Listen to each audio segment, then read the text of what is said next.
and a warm welcome to all for those of you tuning in for the first time. Outlook Money and Mirae Assets Investor Education Series welcomes you, you savvy investors. To all our followers, we thank you again for showing and showering your love yet again. Before we start, sir, what's the best, the simplest, the golden financial advice you would want to share with the lovely audience members? The golden investment advice always is to match the investor's risk profile with the product in which they invest. They should always understand that markets are always going to be volatile. There is no free lunch. They have to embrace volatility, and that's the time they can maximize their returns. There's no free lunch. I think that holds true for just about anything in this world. That was absolutely fantastic. And that, ladies and gentlemen, was just a teaser of what is in store ahead. We have with us none other than Mr. Mahendra Jajoo, Chief Investment Officer, Fixed Income Mirae Asset Investment Managers. He has over 25 years of experience in financial services, including 11 in fixed income funds management. He is also responsible for the overall supervision of all debt schemes of Mirae Asset Mutual Fund. And on that note, I, Nikita Rana, your moderator of the session, welcomes you, and I might want to take a long breath for it, on how to invest in short duration category funds to tackle debt market volatility and create good investment experience, short term corporate bond fund, banking PSU, debt fund. Mr. Jajoo, ironically, that's quite a long title to short funds, don't you agree? Well, it looks very complicated from the outside because most of the time when we engage with distributors or the investors, one of the common feedback is that debt funds are too complicated. But I believe that it's not so complicated. Maybe there is a gap in terms of the awareness. So there are three broad categories of debt funds. The one are the very short term, like the liquid funds or the ultra short duration fund, where typically investors invest the money which they have with them for a short term, which is there for a specific purpose, or where they want zero volatility or possibility of a capital loss. And then you have the mid-range funds, typically represented by the short duration funds. And then you have the long bond fund, which is where your banking PSU fund or the corporate bond funds will come. So I think it's a relatively easy choice once the investors know what is their risk appetite, what is their risk profile, what is the objective of their investment. And therefore, I think if they cut the clutter out, simple thing is that if you have short-term money, invest in the the liquid funds or the short end of the curve. If you have money for the, let's say, 2 to 3 years, you don't want too much volatility, invest in the short term fund, which you referred to. And then people who want to go aggressive, who want to take higher volatility and in return want higher yield, who have money for long term, who don't need it immediately, for them, those funds have historically provided very good returns. Mr. Jajoo, you've set so much context.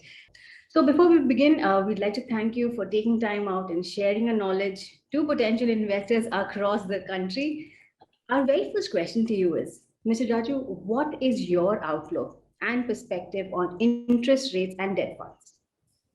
So right now we are going through a once in a lifetime kind of a pandemic situation, which has made life very challenging for all of us.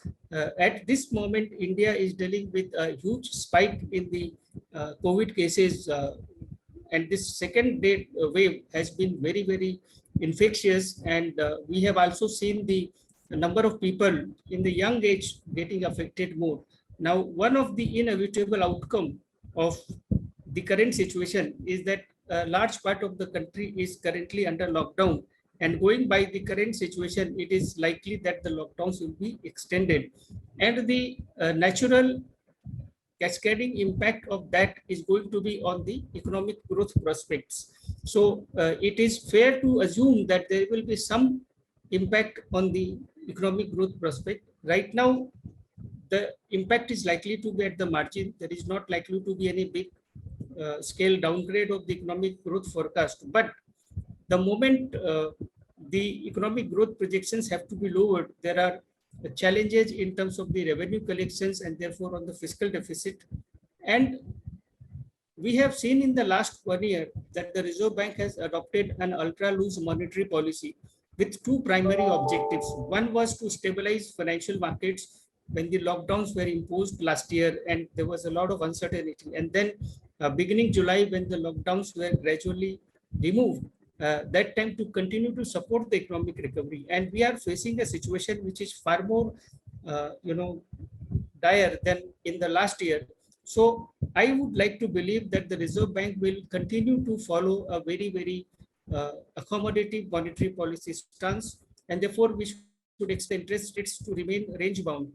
Interest rates are already at a historical low level, and therefore, given the challenges that we have, especially in terms of the possibility of further increase in the fiscal deficit projections, and therefore interest rates do not have a big headway to go down from the current levels. But at the same time, given the growth concerns, the Reserve Bank is likely to continue with aggressive intervention in the market. And therefore, I would believe at this point in time that the interest rates are likely to be range bound, with any meaningful upside being arrested through the Reserve Bank's intervention and with the markets not having tailwind of fundamentals to take interest rates lower. So we are, I think, due for a range bound interest rate environment. The risk obviously comes from two factors. One, if the global interest rates start to go up, because there is a lot of narrative right now in the global advanced countries that inflation may go up. And second is if the FPIs start withdrawing from India, and then that outflow can lead to a cascading impact. So these are the two factors one needs to monitor carefully. But I think that, as I said, the interest rates are likely to be bound in near term.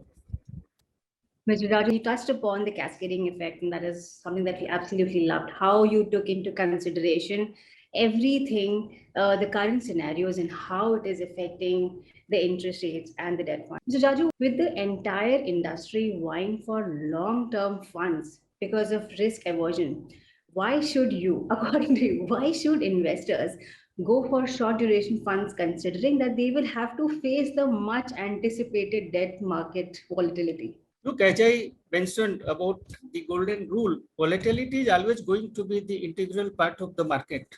So I think what more than the volatility, the investors should look at their own risk profile and see whether their risk profile warrants that volatility, because if they take excessive risk, it can be damaging to them.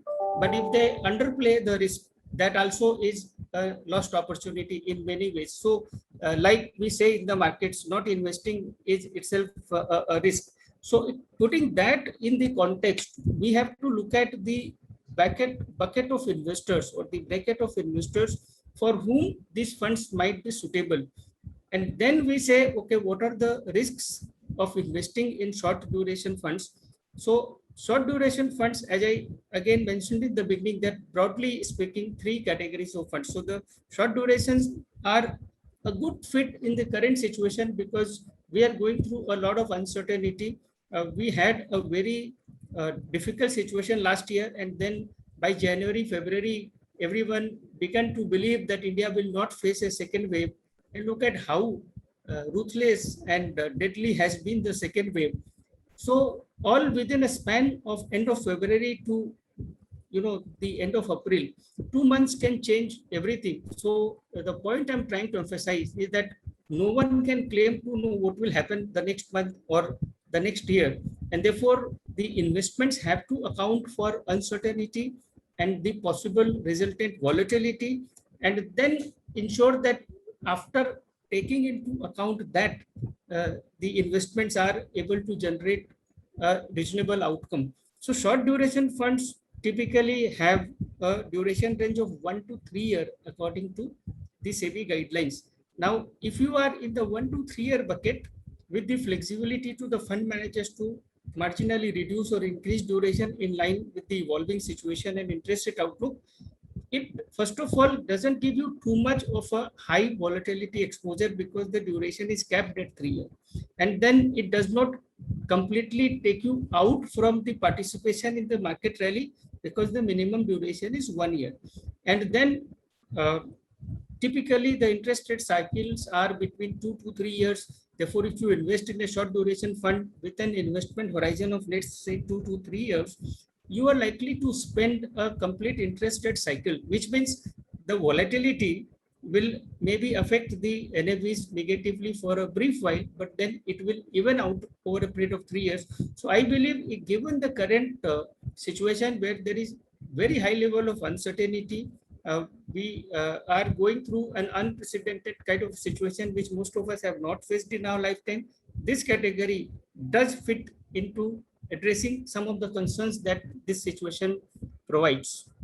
So you mean to say that everybody should play, but in moderation to themselves, right? Too risky and you burn your hands, too cold and you lose an opportunity. So from risk to safety, Mr. Jaju, from a relative safety perspective, are banking and PSU debt fund a good option given that they have higher allocation and AAA rated instruments? Yes, because look, in India, there are banks which are typically tightly controlled and regulated by the Reserve Bank. So once in a while, we may have some disruption in the banking segment. But by and large, if you look at the history of India, because of the uh, huge involvement and oversight by the Reserve Bank, banks have been a safe investment. And again, the public sector units by definition are owned by the government of India. So they are kind of a shadow government of India risk, even though there is no explicit guarantee. But there is a owner who is able to inject fresh capital, as we have repeatedly seen in case of the banking sector, in case of a lot of public sector. Uh, Therefore, I mean, last example is IFCI, where there was a very difficult situation, but all the bonds were honored by the government of India. So I think banking and PSU from a credit perspective, which has been, by the way, the biggest challenge in the last 3 years.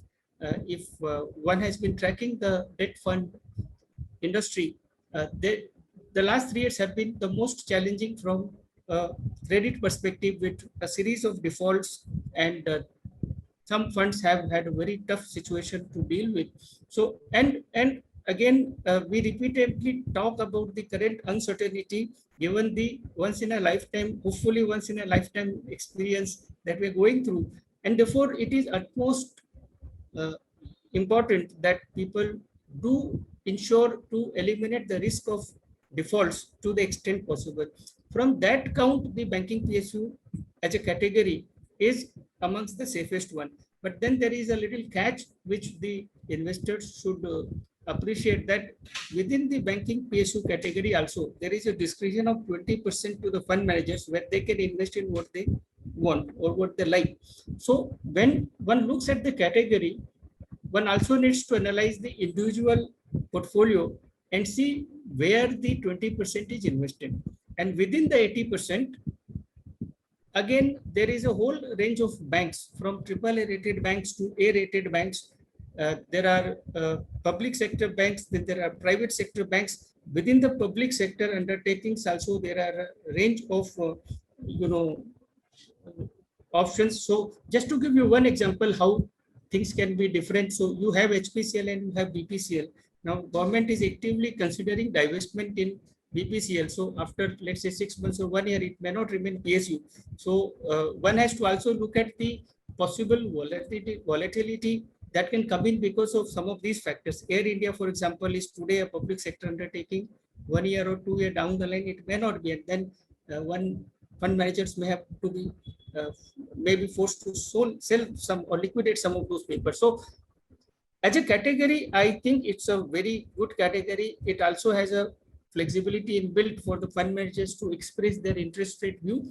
I think it's a beautiful category, but again, investors should also drill down into the individual portfolios and also make sure that two things. One is that the risk profile of the banking and PSU category matches their risk profile. That is very important. And then the sub component of that, which is the individual portfolio in which they're going to invest, also meets with the overall criteria that they fix for investing in this category.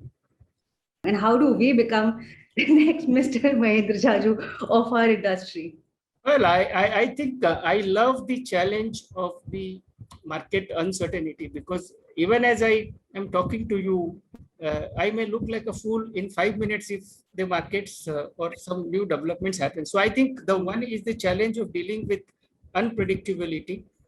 And then second is that you get involved in managing other people's money. And I think it's a huge responsibility. So it also gives an element of, you know, how do you put it, but for the lack of a proper word, some amount of social,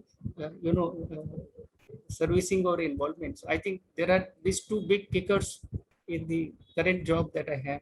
So the popular notion in your industry, if I could say, is that the corporate bond fund category has a potential for better risk-adjusted returns compared to other debt fund categories and traditional fixed income. Do you believe in this notion? And if not, why? And if yes, why? Okay, I mean, objectively looking at it, I don't think that we can pitch one product against another because they serve the different types of needs of investor. It's like saying that whether the large cap funds are better than the small cap funds or whether X, uh, you know, I think that's not the perhaps the correct way to look at it. But yes, on a risk adjusted basis, I think the corporate bonds do have the potential to uh, provide higher return over longer term simply because they can carry higher duration.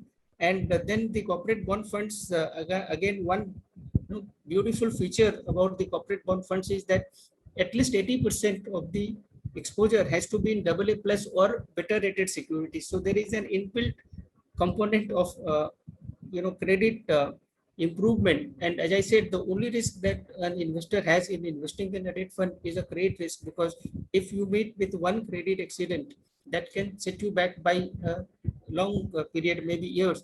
Therefore, I think with the inbuilt feature of higher credit quality, ability to invest for longer duration, ability to actively manage interest rates, I think it's a product which has a good potential. But again, I come back to this point every time that ultimately the investor has to see what matches his risk appetite or his risk profile. That is very important. If most of the uh, confusion or most of the hostility, if I can use that word, I don't know. Again, I'm not very good at English. Towards the debt fund is because of lack of appreciating these factors. No debt fund is good or bad. It is a relative term in relation to what the investor is expecting. So most of the time, the expectations are set incorrectly, and that causes a lot of pain even to the investors who are otherwise investing in good funds. So I cannot get tired ever saying this again and again. Investors need to assess their own risk appetite and then match it with the appropriate fund. But yes, corporate bond funds are a very good category for investors with long-term investment horizon to get very good and exciting returns. Mr. Jajoo, the biggest question of all is investors largely look for both returns and liquidity in their portfolios. And I mean, why shouldn't they? So, which products from the Mirae Asset mutual fund stable meet this criteria?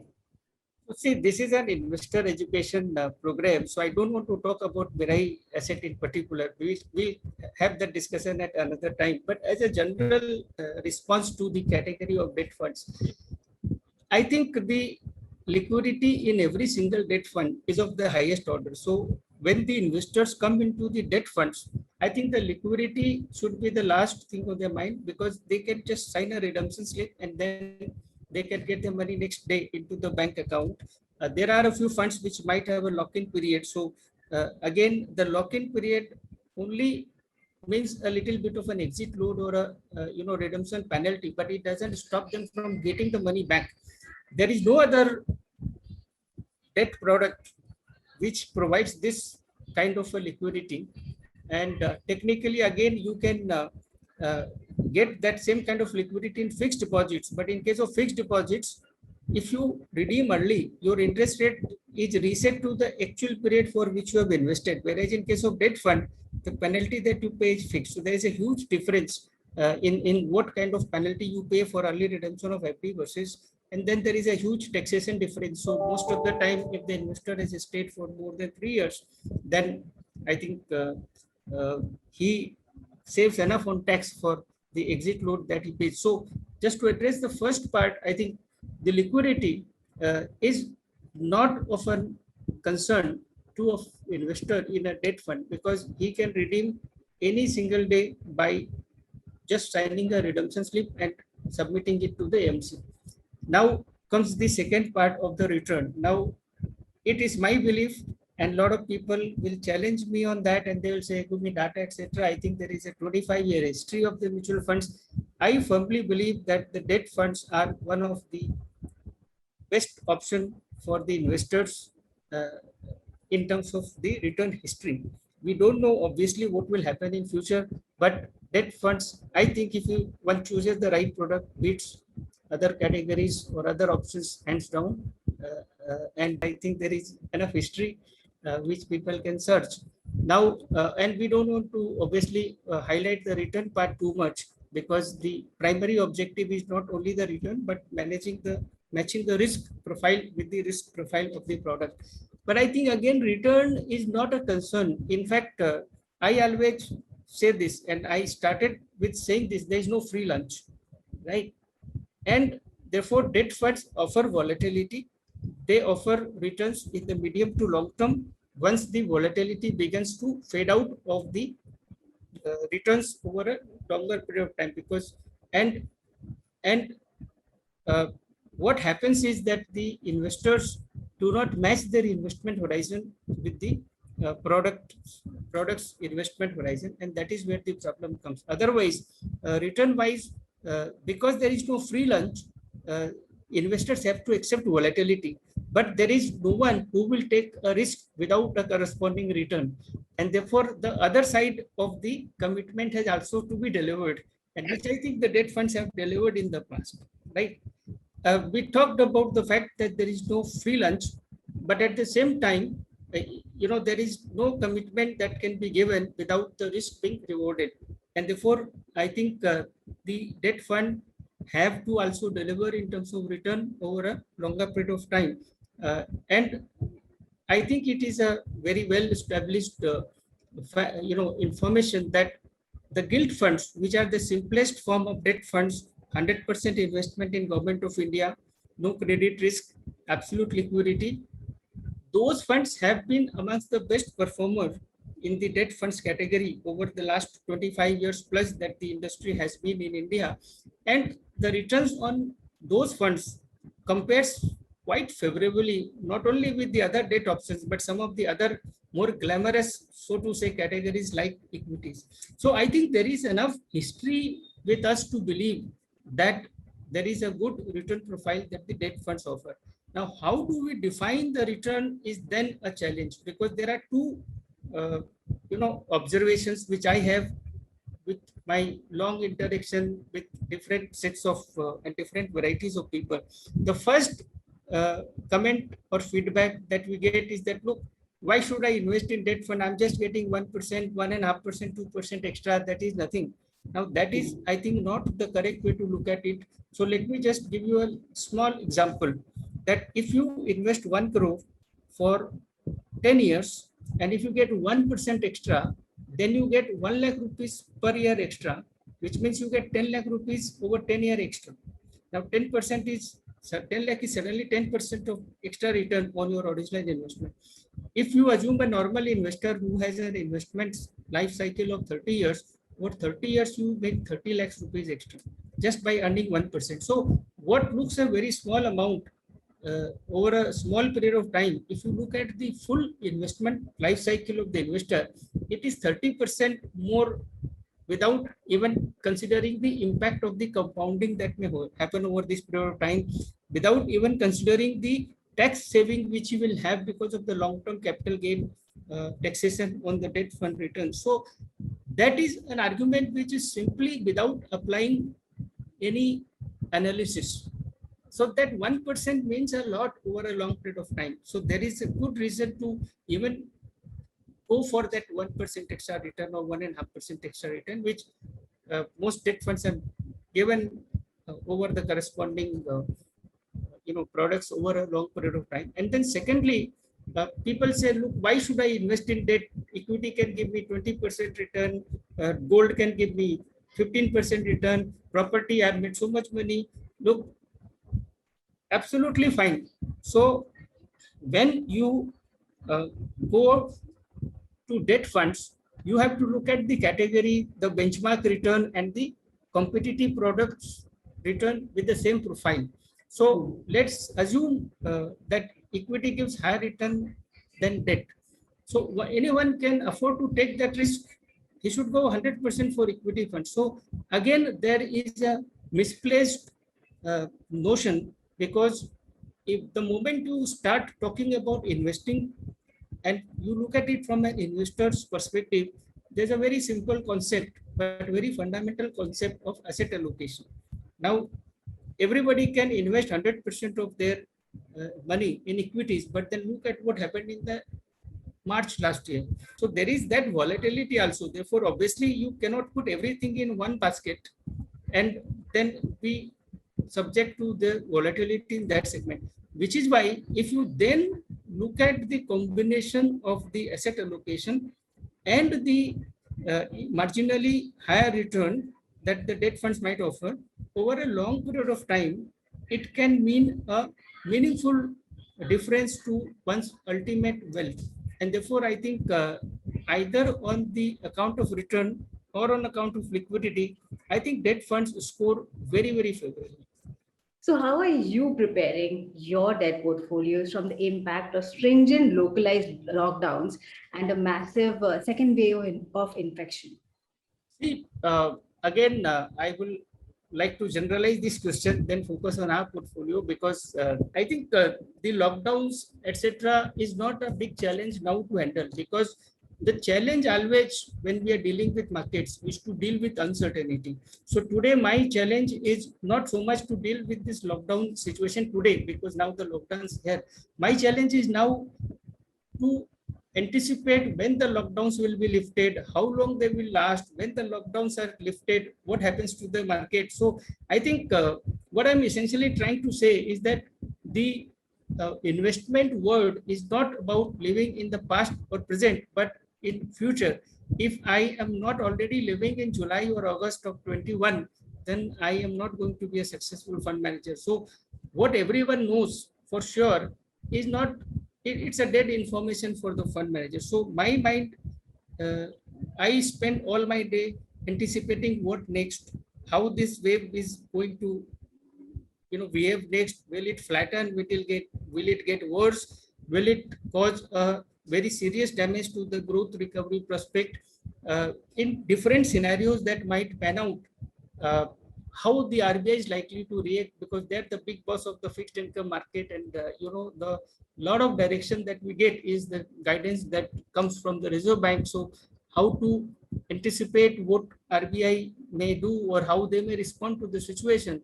So little bit diversion, but I think at this point, our belief is that the lockdowns will be uh, very targeted. I mean, there is a lot of learning that we have had from the last year. So this year, the lockdowns are very targeted to restrict individual mobility rather than cripple the industrial sector. So that, I think, is the positive part. Second is, I think it is perhaps being too optimistic, but I think if you look at the last 2 days, for the first time, the 7-day average case count has begun to come down slightly lower, but it is lower than the previous days. But the most important part, and that I think is something very important to keep in mind, that we had a very huge surge in the number of cases, and then now we are about 2.5 weeks away from that. So, like what we are seeing in Maharashtra now, what we are seeing in Bombay now, that the recoveries are more than the cases, because now you are lagging with 2 weeks, and therefore the patients are getting discharged. So if the new cases begin to slow down, then suddenly we will see huge recoveries, and then the comfort level or the confidence level will improve, and that will maybe give us a little bit wider handle in terms of unlocking the economy and starting the normal activity. So I am moving with a very positive outlook at this point in time, which means that if the economic growth recovery prospects improve, if the concern levels and the uh, tension levels with the COVID situation begin to improve, then it will give a positive spin to the revenue collection target and the fiscal deficit target, that will be positive for the fixed income markets. That was absolutely fantastic. Thank you so very much for your time, Mr. Jaju. And those insights, absolutely brilliant. Thank you so very much, sir. Thank you so much for inviting me today, and thank you very much for your excellent interview. Thank you. Thank you, sir. And ladies and gentlemen, thank you for watching. With that, we come to the end of the third session in our investor education series. We'll be back soon with our fourth. Not to worry, keep following to learn more. Until next time, stay safe, stay strong, and have a great day.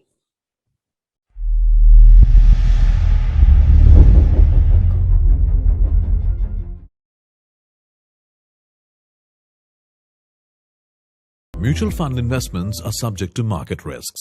Read all scheme-related documents carefully.